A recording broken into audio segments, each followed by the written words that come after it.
Hey, I'm Chiefs reporter BJ Kissel coming to you from the 2017 NFL Combine. Now, the Chiefs have made a lot of headlines over the last 48 hours, so we had a chance to catch up with Chiefs coach Andy Reid, as well as CBS Sports' Jason La Canfora and MMQB's Albert Breer to get their takes on what the Chiefs have done over the last few days leading up to the Combine. Biggest news of the last couple of days, it seemed like, and fans were excited about Eric Berry. What does it say about the organization to reward a player, and what do you think that says to the guys in the locker room to see him get rewarded like that? Well, obviously it starts with Clark Hunt. I mean, he wants to win. He wants to win a championship. He's not satisfied with going to the second round of the playoffs. And then Doris had to work that thing out along with Tripp and Brandt, and they got in there and grinded out with Chad, Speck, and I thought both parties did a great job. And now we have Eric, and so we're glad to have him. I tell you again, he keeps playing like he did this past year. He's a future Hall of Famer. He has as good a year as any safety I've been around, and I've been around a future Hall of Famer in Brian Dawkins. So I think it's smart because it sends the right message to your locker room, and I know that there's something you really can't measure there, but I through everything that he's been through and all that's well chronicled, I think rewarding somebody who's pulled off what Eric Berry's been able to pull off over the last few years, I think that resonates with the players in your locker room. So there's that benefit. On top of the fact that he's a great player and really such a central piece to your defense. Universal accolades and celebration for Eric Berry getting the money he got. He earned every penny of it. Sometimes you have to go through a little bit of contractual stuff to get to where you're ultimately going to be, which is a long-term, big dollar, best-of-breed type contract. It took playing out the franchise tag 1 year.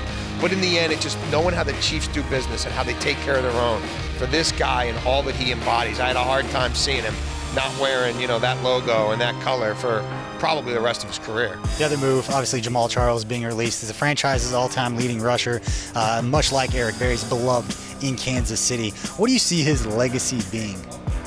I mean, one of the most explosive, dynamic players in franchise history. I mean, a guy who ran like a gazelle. I mean, just an amazingly productive player. His yards per carry average is over 5, which is nuts, for a career. And so when he's been healthy, he's been very, very productive.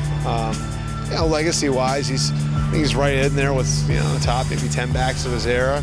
I know that you've spoke about him before. It's calling him the future Hall of Famer, but Jamal Charles, just what has it meant for you to work with him every day over the last few years?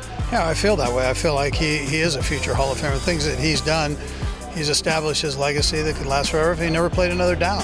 Hopefully he has an opportunity to if he wants to. If he doesn't, he's written that book. So, but I've thoroughly enjoyed it. He runs in. He's not very big. He runs inside, runs outside, does anything you ask him to do. Catches the ball great, blitz pickups. He would stick his nose right in there and block with the best of them. So, a complete player. Signing Larry Duvernay-Tardif to the extension, the Canadian doctors, a lot's been made about that story. What do you think about that move?